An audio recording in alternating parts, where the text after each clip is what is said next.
জানার জন্য, প্রতিপালককে জানার জন্য। আল্লাহ ওয়ালার দরবারে আসতে হবে, যাকে আল্লাহ ওয়ালা বলা হয়, আল্লাহর ওলি বলা হয়। এটাকে ভক্তিবাদ, গুরুবাদ বলা হচ্ছে সনাতন ধর্ম। এটা মহব্বতের খেলা। তোমার পরিবেশটা যেমন মায়ের পেট থেকে পবিত্র হয়ে এসেছিলে না অপবিত্র হয়ে গেছে, পরিবেশের কারণে নেক সোহবাত এবং সাধু সঙ্গ, তুমি আল্লাহওয়ালাকে মহব্বত করো, যে দিলে আল্লাহ রসুলের পাস, যে দিলের মধ্যে আল্লাহ রসুল মজুদ আছে তাকে ভালোবাসো। যেমন চোখকে ভালোবাসো, লম্পটকে ভালোবাসো, মৎখরকে ভালোবাসে পতন হয়ে যায়। এরকম একজন মহান ব্যক্তিকে, একজন আল্লাহওয়ালাকে, আশিকে রসুলকে, নবী প্রেমে যদি ফারা হয়ে গেছেন, এরকম ব্যক্তিকে তুমি মহব্বত করো। তার মধ্যে স্পিরিচুয়াল পাওয়ার আছে।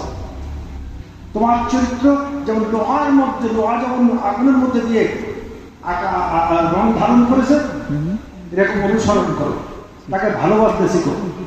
হযরত মুসা কালিমুল্লাহ আলাইহিস সালাম ফেরাউনের অত্যাচারে অতিষ্ঠ হয়ে বলেন, আল্লাহ, এর নিপীড়ন এবং নির্যাতন অত্যাচার আমরা সহ্য করতে পারছি না, এই ধরনের নিপীড়ন করছে। তো আল্লাহ বলেন, মুসা, তুমি ফেরাউনের দেশ ছেড়ে নীল দরিয়ার ওপর পরে চলে যাও। তো বলছেন, আল্লাহ, আমার 1 লক্ষ কম,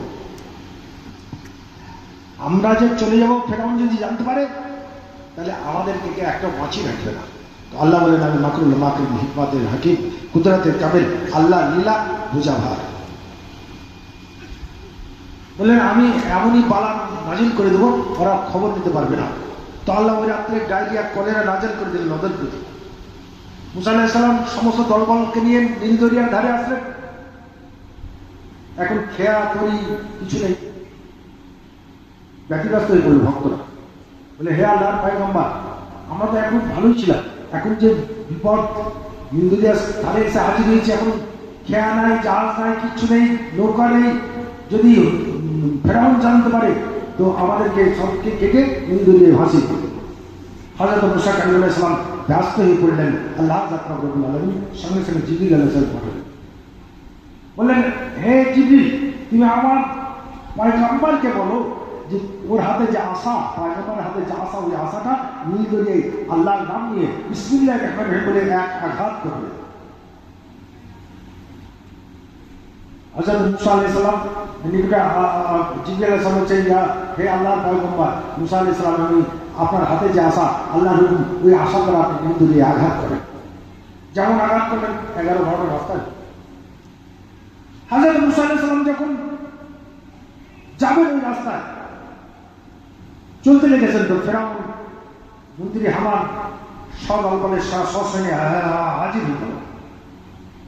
রাগে ক্রোধে ফেরাউন পাড়ি দেবে, মন্ত্রী বলছে, না, এটা জাদুর রাস্তা, 3 রাস্তা বসে গেলে বিপদ হবে। থেমে গেল, কিন্তু আল্লাহ হিকমাতের হাকিম, কুদরতে কামিল, আল্লাহ জিবরিল আলাইহিস সালাম বললেন, হুবাহু ফেরাউনের সেনাপতির ন্যায় ড্রেস পরে, সেনাপতির ঘোড়া মন্দা, তোমার ঘোড়া হবে মাটি, ওই ঘোড়ার সামনে কি একটা চাবুক পড়ো, তোমার ঘোড়া লাফ দিলে ফেরাউনের ঘোড়া পশ্চাৎ অনুসরণ করবে, আর ফেরাউন অনুসরণ করলে তার দলবল সেনা সৈন্য সকলেই নীল দরিয়ার মাঝে পৌঁছে যাবে। বলো, তাই নীল দরিয়ার মাঝে যখন পৌঁছে গেল, আল্লাহ পানিকে সমান হয়ে যেতে বললেন, শরীর সমাধি হয়ে গেল না, সবাই মারা গেল, একজন বেঁচে গেল, একজন বেঁচে গেল। ওই ব্যক্তি হযরত মুসা আলাইহিস সালামের ভক্তরা কম, উম্মাহ, তারা বলল, হে আল্লাহর পয়গম্বর, এই ব্যক্তি বেঁচে গেল কেন? এ তো আমাদেরকে বিদ্রুপ করতো, ঠাট্টা করতো, আপনার মতো নকল দাঁড়িয়ে দেয়, আপনার মতো নকল টুপি, আপনার মতো নকল পাগড়ি, আপনার মতো জুব্বা বলে বলতে, এই আমার আপনার মতো আশা নিয়ে বলছে, আমাকে মুসা পয়গম্বর বল, আমাকে মুসার মতো লাগে না? এই বেয়াদব এরকম কথা বলতো। আমরা খুব কষ্ট পেতাম, হে আল্লাহর পয়গম্বর, আমাদের দিল ভেঙে চুরমার হয়ে যেত, কিন্তু এই লোকটি কেন বেঁচে থাকলো? তো আল্লাহকে বলছেন, আল্লাহর পয়গম্বর রব্বুল আলামিন এই আমার কম যা বলে, তো তুমি এই লোককে বাঁচালে কেন?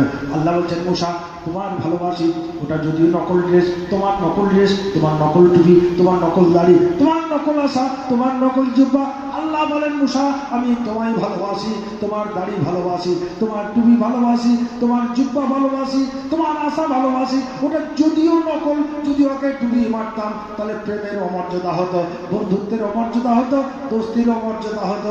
তাই আমি তোমার প্রেমের মর্যাদা দেওয়ার জন্য ওকে আমি বাঁচিয়ে দিয়েছি। আল্লাহ